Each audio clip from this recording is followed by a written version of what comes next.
누가복음 2장입니다. 1절부터 7절까지 말씀 함께 우리 합독하시겠습니다. 그때 가이사 아구스토가 영을 내려 천하로 다 호적하라 하였으니 이 호적은 구레뇨가 수리와 총독이 되었을 때에 처음 한 것이라. 모든 사람이 호적하러 각각 고향으로 돌아가매 요셉도 다윗의 집 족속이므로 갈릴리 나사렛 동네에서 유대를 향하여 베들레헴이라 하는 다윗의 동네로 그 약혼한 마리아와 함께 호적하러 올라가니 마리아가 이미 잉태하였더라. 거기 있을 그때에 해산할 날이 차서 첫 아들을 낳아서 강보로 싸서 구유에 누였으니 이는 여관에 있을 곳이 없음이러라. 아멘. 마구간에서 태어나신 예수님이라고 하는 주제로 말씀을 드리겠습니다. 할렐루야. 아멘. 옆분과 인사하겠습니다. 메리 크리스마스. 기분 좋게 하시기 바랍니다. 오늘은 대림절 마지막 주일입니다. 넷째 주까지 있고 성탄절이 며칠 남았습니까? 일부 예배 때 아무도 모르시더라고요. 며칠 남았죠? 4일 여러분 남았습니다. 오늘은 4일 뒤에 마구간으로 오신 예수님, 그 의미를 좀 한번 생각해 보려고 합니다. 예수님 태어날 당시의 시대적 배경이 나옵니다. 오늘 1절에 보니까 당시의 로마의 황제의 이름이 나옵니다. 누구죠? 가이사 아구스토입니다. 이분이 탁월한 행정가였고 여러 가지 개혁을 단행을 했는데 그 중에 하나가 바로 인구조사였다고 합니다. 여러분, 고대 인구조사는 목적이 여러 가지가 있지만 가장 중요한 게 뭡니까? 세금 거두는 겁니다. 그래서 인도세와 토지세, 이거 정확하게 걷기 위해서 호적하라, 인구조사를 명령하게 되었던 겁니다. 이제 모든 사람들이 어디로 갑니까? 호적하러 고향으로 내려갑니다. 자, 그러면 요셉의 고향이 어디입니까? 어디죠? 대구입니까? 베들레헴입니다. 오늘 4절에 보니까 뭐라고 되어 있습니까? 요셉은 다윗의 집 족속이다. 다윗의 고향이 베들레헴이고 다윗이 바로 여러분 유다 지파 여러분 아니겠습니까? 만삭의 마리아를 데리고 이스라엘 북쪽에 있는 나사렛에서 중앙점 아래에 있는 베들레헴까지 내려가는 겁니다.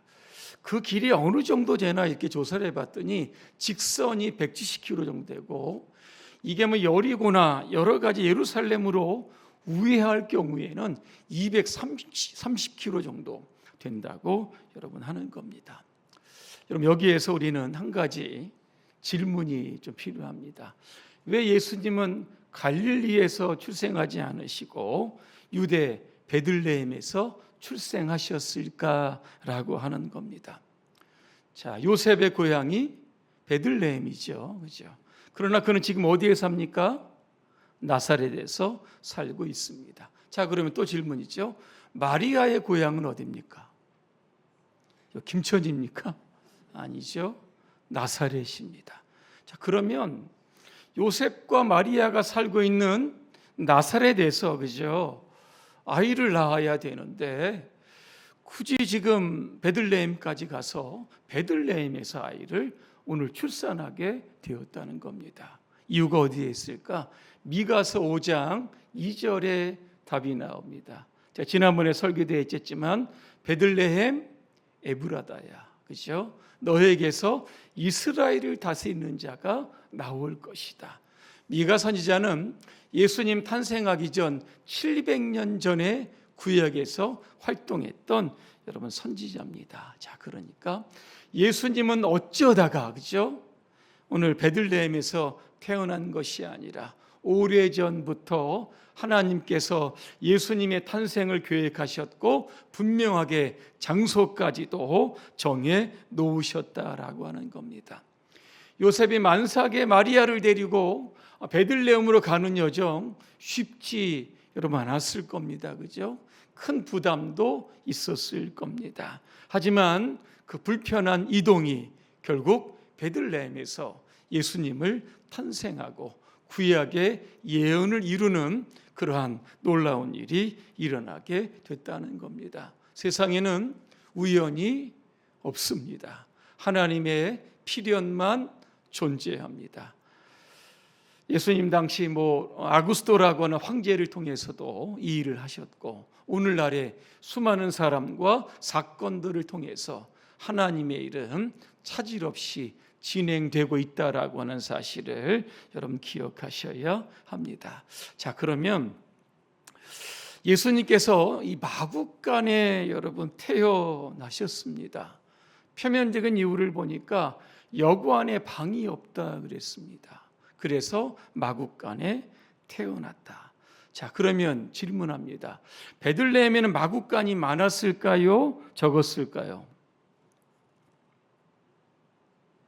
오늘 입을 아주 꼭 다무시고 계시네. 베들레헴은요, 예루살렘의 위성 마을을 이렇게 여러분 생각하시면 됩니다. 여러분, 예루살렘 성전이 있습니다. 그죠? 그리고 구약에 보면 절기들이 있습니다. 예를 들면 유월절이죠. 애굽에서 출애굽한 것들을 기념하면 유월절이 되면 전 세계에 흩어진 유대인들이 어디로 집결합니까? 예루살렘으로 여러분 모입니다. 자, 그러면 유월절에 드리는 제물이 필요합니다. 그죠? 양이라든가 소라든가 이거 어떻게 조달합니까? 흠 없는 것만 드려야 되는데, 그래서 이 양과 소를 어디서 기르냐면 바로 베들레헴에서 길렀던 겁니다. 베들레헴 힘 있는 사람들, 우리는 마구간 지저분해서 이 베들레헴에 두어는 안 된다 그러면서 베들레헴이라고 하는 위성 마을을 두어서 여기에서 짐승을 사육하게 했다라고 하는 겁니다. 자, 이런 배경이 여러분 있기 때문에 예수님은 마구간에서 태어나시게 된 겁니다. 자, 그러면 왜 하필 그죠? 마구간이었을까라고 하는 겁니다. 오늘 네 가지의 어떤 교훈을 말씀을 드립니다. 마구간이 주는 의미는 뭘까? 바로 자기 비움을 상징하고 있습니다. 여러분, 역사적으로 어떤 위대한 왕도 마구간에서 태어난 분은 없습니다. 그죠? 터키에 가면 황금으로 만든 요람이 있다고 합니다. 그죠? 모든 왕들은 다 황금으로 만든 요람에서 여러분 태어납니다. 그런데 오늘 만왕의 왕 되신 예수님은 마구간에서 태어나셨다는 겁니다. 여러분, 참 신비하지 않습니까? 하나님의 아들 예수 그리스도입니다. 자기를 비우시고 이 땅에 여러분 내려오셔서 저와 여러분들이 사는 시간과 공간 속으로 들어오셨다는, 신비한 일 여러분 아니겠습니까? 그래서 예수님의 사역의 출발점이 어디냐? 바로 마구간이죠. 공생의 사역을 하는 걸 보니까 어디에서 하십니까? 가난하고 병들고 약한 사람들, 그러한 사람들도 중심으로 사역을 여러분 하셨다는 겁니다. 자기 비움이라고 하는 것은 원어로 보니까 케노시스 이렇게 부릅니다. 빌립보서 2장 5절부터 7절까지 이렇게 말씀해 보니까 6절 말씀 제가 읽어드립니다. 그는 하나님의 모습을 지니셨으나 하나님과 동등됨을 당연하게 생각하지 아니하시고 오히려 자기를 비워 종의 형체를 가지사 사람들과 같이 되셨다 그랬습니다. 자기를 비웠다, 여러분 케노시스입니다. 자기를 포기하는 겁니다. 자기를 낮추는 겁니다. 이게 바로 마구간이 주는 의미가 되는 겁니다. 사람은 자꾸만 높은 곳으로 올라가 대접받으려고 하지만 예수님은 대접받는 자리에서 가장 낮은 곳으로 내려오시게 되었다는 겁니다. 그 비움의 절정이 어디입니까? 갈보리 언덕이죠. 모든 인류를 위하여 자신을 마지막까지 내어 주셨다라고 하는 겁니다. 오늘도 여러분의 삶의 자리가 마구간이 되시기를 간절히 소망합니다. 낮아지고 겸손한 그 마음에 오늘 주님이 찾아오십니다. 두 번째, 예수님은 마구간에 구유에 누이셨다 이렇게 말씀하고 있습니다. 구유가 뭡니까? 짐승들의 밥통입니다. 왜 예수님은 구유에 누이셨을까? 이유가 있습니다. 요한복음 6장에 보니까 성찬식에 관한 말씀을 하시면서 예수님 이런 말씀을 하십니다. 나는 하늘에서 내려오는 살아있는 떡이니 사람이 이 떡을 먹으면 영생하리라. 내가 줄 떡은 곧 세상의 생명을 위한 내 살이니라 하니라 그랬습니다. 54절입니다. 내 살을 먹고 내 피를 마시는 사람은 영원한 생명을 가지고 있고 마지막 날에 내가 그를 살릴 것이다. 그렇게 말씀하고 있습니다. 여기 보면 예수님은 자신을 살과 그죠? 피로 그렇게 말씀하고 계십니다. 여러분, 로마 시대에 기독교가 박해받았던 요인 중에 하나가 여러분 뭡니까? 우리 이 말씀을요 상징이 아니라 말씀을 그대로 받아들였습니다. 기독교인들은 인육을 먹는 사람들이다.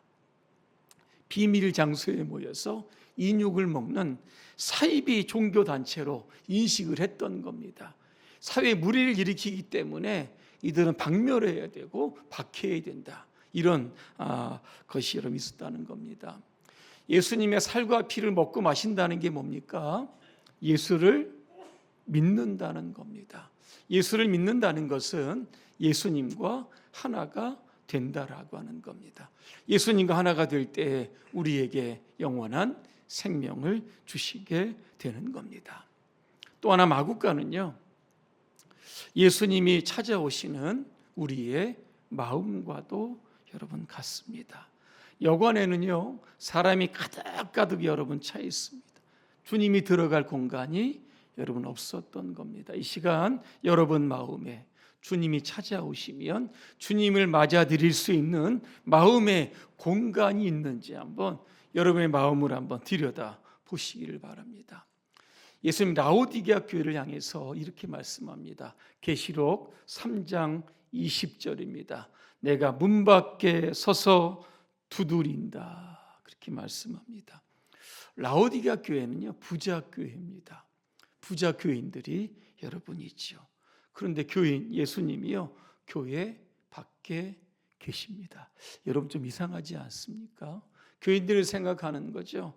우리 교회의 주인 예수님이 아니라 돈입니다. 돈이면 못할 게 있겠습니까? 이런 의식이 굉장히 팽배했던 겁니다.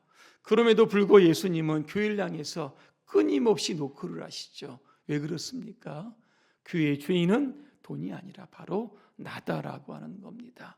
내가 너희의 주인이고 너희에게 구원과 생명을 주는 만왕의 왕이다라고 하는 사실을 일깨워 주기 위해서 끊임없이 노크를 하고 있습니다. 근데 문은 열리지 않습니다. 왜 그럴까? 그들의 마음 가운데 이제 너무나 여러분 분주합니다. 세상의 소리로 가득 여러분 차 있습니다. 그러니까 노크 소리가 들리지 못하니까 결국 문을 열지 못해서 결국 주님은 그 교회를 떠나게 되었다라고 하는 겁니다. 오늘 여러분의 마음을 여러분 비우셔야 여러분 합니다. 주님이 들어오셔야 되고 주님이 함께 우리와 영원토록 거하셔야 되는 겁니다. 마지막 네 번째 마구간은요 사회적인 약자들을 향한 주님의 사랑의 장소입니다. 마리아가 만삭의 몸이죠. 근데 여관을 찾고 있었지만 방이 없었습니다. 여러분 참 딱하지 않습니까? 그죠? 그럼 누구라도 그 산모를 위해서 방을 조금 양보해 줄 만도 한데 그렇게 하지 않았던 겁니다. 아무도 그렇게 하지 않았습니다. 그렇다고 해서 하나님의 구원의 역사가 중단된 것이 아닙니다. 하나님은 여관이 아니라 이제 마구간을 선택 여러분 하신 겁니다. 마구간은 버려진 장소일 수도 여러분 있습니다. 냄새나는 장소죠. 누구도 가까이 하지 않는 장소지만 예수님은 그곳을 거룩한 장소로 바꾸어 놓으셨다라고 하는 겁니다. 그래서 성탄절 예배를 가장 먼저 드린 사람이 누굽니까? 바로 목자들입니다. 들에서 양을 치는 사람들, 천사들을 통해서 베들레헴 마구간에 예수님 났다라고 한 소식을 듣고 어디로 갑니까? 마구간으로 여러분 달려갑니다. 목자가 가장 먼저 성탄절 예배를 드렸다라고 하는 겁니다. 빈센트 반 고흐의 이야기를 하고 조금 마치려고 합니다. 원래 네덜란드 화가입니다.